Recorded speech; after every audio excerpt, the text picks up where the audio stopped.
Yeah, start. So first of all, I just want to thank everyone who can show up today. Good session, good intensity.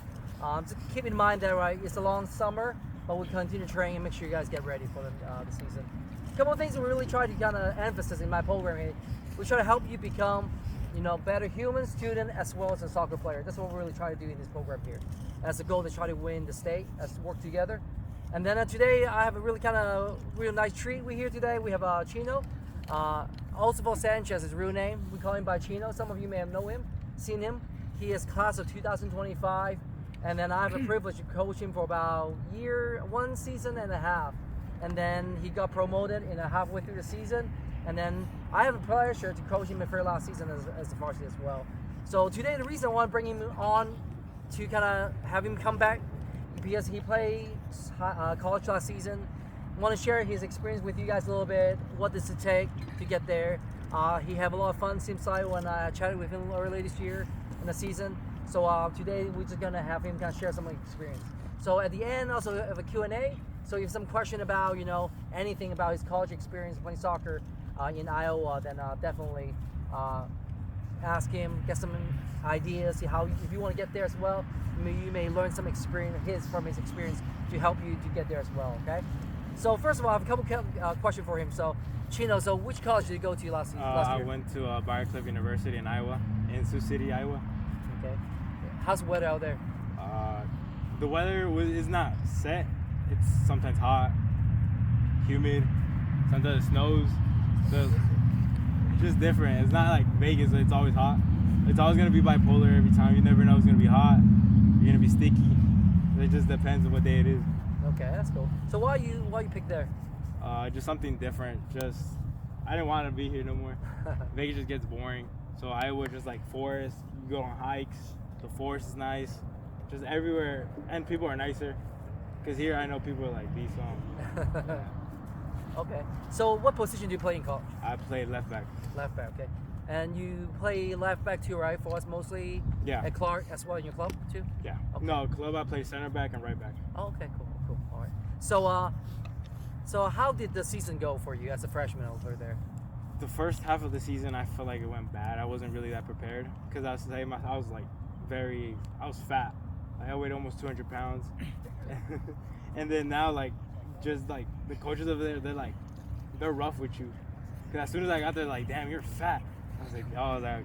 So then little by little, everybody just to keep making you work harder. I would say there's grown men in the team. They're 24, but they push you because they have the experience to tell you you have to get better and stuff. Because if you don't, you're just wasting money just going to college for no reason. So the second half, I would say I got way better. I started playing for the first team.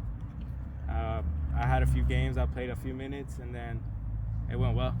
Good. So how's the college life there in Iowa? What college again? Briarcliff. Okay. So how do you like the college life there? Boring. Is it boring? Yeah. Boring in Iowa or is it boring in college? Well, Iowa was nice, because the other schools we played at were an hour away, so there'd be nice trips, so either 6-8 hours. We went to Chicago.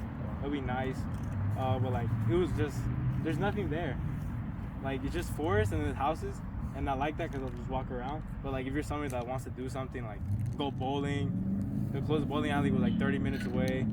The closest Walmart was 20 minutes away. There's literally nothing over there. But if you like horses, there's horse stables, stuff like that. So is it the adjustment difficult for you? What's the biggest adjustment you have to make? My family. Your family? It was difficult because just seeing my girlfriend, my mom, everybody just leaving them behind. Gets you every once in a while. Because sometimes when you're in a rough patch, you want your family, or if you have somebody else that you miss. If you're far away from them, it gets hard. So you kind of get in your feels. So just having or calling them feels way better than leaving. Then how do you overcome those challenges then? FaceTime. FaceTime? FaceTime, or if they can't, because it was a 2-hour difference. So I would be sleeping, they would be awake. So whenever I want to call them, they're at work still. So I have to wait. So then I can't wait, I just go to sleep. But I just call them whenever I can, just FaceTime them. Yeah, my free time, call them. If not, I just go work out. Okay. Yeah. So what would say, how about you talk a little bit about the physical standpoint of the game, right? From high school, jump to college. What else you have to make adjustment from because you play soccer all your life, right? From youth, high school, everything else, and you compete at very high level, at club level too as well. So what are the biggest adjustment you have to make? Jump from youth soccer into basically into men's soccer. It's basically all ages, like professional. Not there would be a 24-year-old against an 18-year-old in every position. We would have my position. I was behind two. I had a 24-year-old and a 21-year-old. They played in Germany, and one was ODP in Utah, and he played D1, which he transferred. So it's just like it's difficult because they're grown men that have played the game. Me coming in as a freshman is difficult because it's my first year playing against adults like professionally, like in college, because they're rougher. They actually play. They hit you like it's like Sunday league, like professional Sunday league. They're like rougher, like they're stronger, 6'4". Like they're grown men, so it's difficult because here it's only your age group, so it's way different.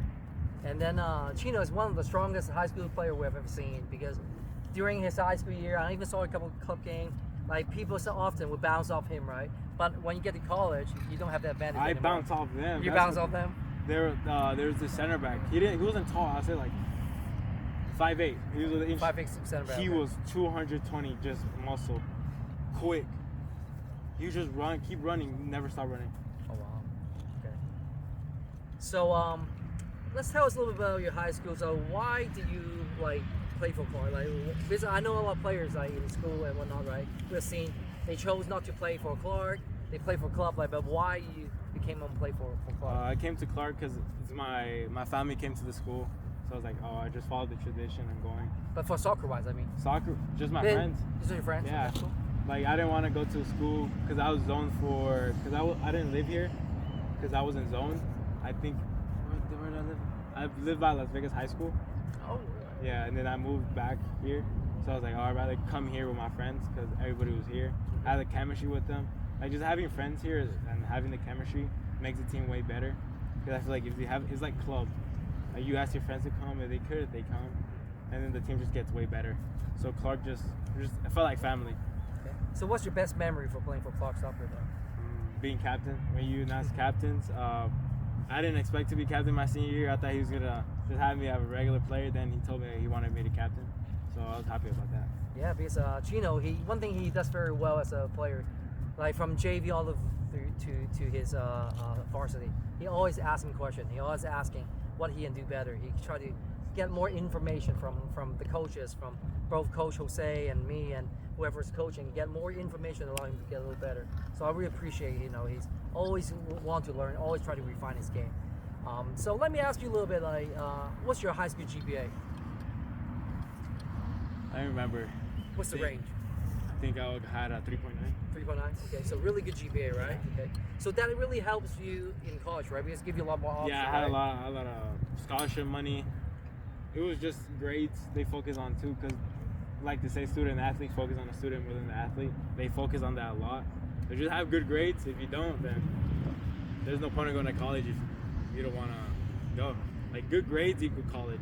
Because if you just go to college just cause, then there's no point in wasting your money and going. Yeah, and also I know soccer doesn't get all the money like football or basketball. Yeah. So often what they don't have a lot of athletic scholarship for you. But if you have good grades, they give you a portion of athletic scholarship, and they supplement with your if you have good academic, they give you academic scholarship to make up so you pay a lot less that way. So it's very important. So any advice for any players, like what's your journey? How do you get to recruited by a college, or I know you have a few options, right? So how do you get to that point from starting, let's say, your freshman or sophomore year here, or your youth soccer, and get to the point that you're getting recruited, you're getting looked at by other colleges? Take us through your journey a little bit, so maybe they can glean on it a little bit. I started my recruiting my junior year. It was late because you're supposed to start almost sophomore year. So I know some of you are MLS Next. They record your games. Just get your tapes ready for this year and send them out. Because then if you have a connection with the coach for like the next 2 years, they're gonna want you more than a kid they barely start recruiting a year. That's why if you recruit early, start emailing, go to tell them to pull up to your tournaments. Because I know MLS and then some club teams are good too. They come watch you, especially if they're local. They would want to watch you. And if you have the connection, the coach wants to see how good you are and see the growth from those 3 years that you've been knowing them. So now you have time to think back a little bit, right? So do you think anything you could have done better during that recruiting process that maybe give you better opportunity, more chances, things like that? If you can go back and redo it again. Just give it more time. Give it more time. Yeah, because I feel like I was too rushed into it. When you say more time, like more time in what? Making decisions. Okay, making decisions. Because I had 12 scholarship offers they wanted me, and I just rushed because it was like every time there was a deadline. Because each school gives you a deadline to figure it out. If not, they tell you no, and then they find another player. Okay. Any advice that for any of the student athlete in a high school that if they want to get recruited, or like what would be advice you have for them? Just don't give up. If you're already down, like let's say your GPA is low from one semester or a quarter, try to push it up, bro. Because then you're just gonna waste your time. You're gonna get sad. Then you just start going downhill if you just let yourself go. So just try to keep yourself up, and then yeah. Maybe it's one thing that I noticed, in the process, right? Even though maybe you have a bad year, often if you get your grades back up on the junior year, you have a story to tell them, right? Hey, I make mistakes. Now I'm on the right track. You look at my GPA in the junior year and senior year, and those are a good way you can always tell the story to how you get better. I think often coaches, they look at those that not just always stellar, but they will work on it, get better. So don't ever give up. I think is a great advice here. Any questions for Chino that maybe you have?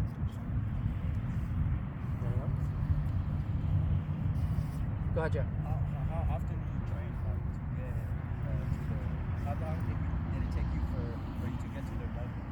Like during in season or out season? Off season. Every day. Every day? Like whenever, right now, I get out of work, go to the gym, run my mile, and then just recover. Because if not, you're going to fall behind. Like, you might think that's a lot, but then there's other players that do double that. So you just got to keep going, or else you're just going to fall behind little by little. Walk us through how will be a regular season, in-season training, or how the season looks like in a week. So we had three to 2 games, go to the gym 4 times, 1-hour sessions. So you have to schedule your classes, you got a weight room, and then practice, and then games, which is all week. And then we had the game on Sundays. So you had to measure all that. And if you're not second team, you're just wasting your time. You're just like watching the first team. So you always want to push yourself, do an extra. So like it takes most of the time. So how many hours of a day, let's say it will be soccer related? I would start class at 8 and then finish classes at 11. And then if it was a practice day, I get an hour to study and then head down to the locker room, change, practice for 2 hours, get home, and then go to the lunchroom, go eat, and then come back and then just sleep. You don't play in the like if you play for the second team, you don't play at all. It's different schedules. So let's say you play second team, you play like the B teams of the other team. Well, you play first team, you could travel out. And you go to Chicago. Like for us, we were in the Midwest, so we get to Chicago, Kansas City. Like you go, like the schools around there. Do you have to pay or not? Yeah, I had to pay $5K. Every time you guys go. Oh, you mean like traveling money? We don't pay anything. No, he's 5K. We mean tuition, right? Yeah, $5K tuition. And that's cover everything. Yeah. Okay. So it's pretty good though. You look at even UNLV is about 5K per semester. So they cover all his room and board, everything else, books, and then he's paid that and you get the experience, to play at a college level. Yep. It's not actually it's pretty good, especially soccer. There's a fair few full ride soccer because that's just not as much money for it. So the grade is important, but you want to get the athletic and then the academic, then you probably pay very little for college that way. Yep. You have a question? Do you think it's worth going to play for college or look for a different way? It depends. If you want a degree and you also want to play sports, I say go the college route. But if you want to like professionally do it, it depends. Like if you're Mexican, I just say go to Mexico. It's way easier. I went to Mexico. I tried out. I made it, but I didn't have my citizenship, so I wasn't able to stay over there in Mexico.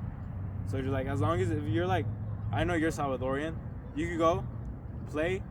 And they want you to just stay there, just as long as you get your citizenship. I feel like if pro weight, just go back to like like your family's like back country. Like my family's Mexican, so I just went back to Mexico and tried out over there. What team did you try out for? America.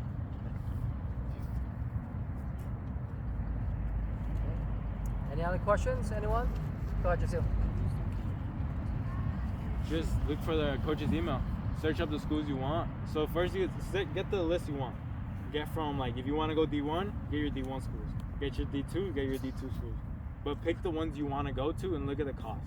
And then you go on the website and they're gonna have a soccer page, and then their emails are there. Sometimes some of the coaches block them, but you have to be particular in what you put in it, because sometimes they might look at it, be like, oh, it's like looks like they just skip you. As long as like you pop out, like, because I know you're good. I've seen you're quick. Like you could put your fastest time, your track runs, and they would get you just because you're quick.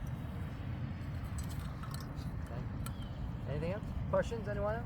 What do you think they're mostly looking for players? Depends what position they're looking for. Keeper. Tall. No, there's no keepers that were short. They were all 5'11" and up. How about left wing? I don't know. I'm not left wing. Centerman? I'm not centerman either. Oh, you're left. Hey, because it depends on like the coach. You know, like there's not like a they might look for like a 6-foot midfielder, or they might look for a 5'9" midfielder. It depends what they want. Because like the coaches each have different systems for their team. Like they say a high pressure team, they might want like a short, quick guy just running everywhere.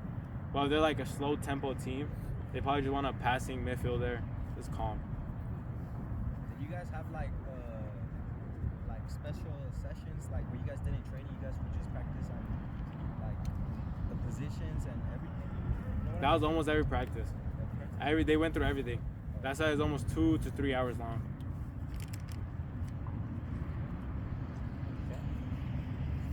All right. Anyone else?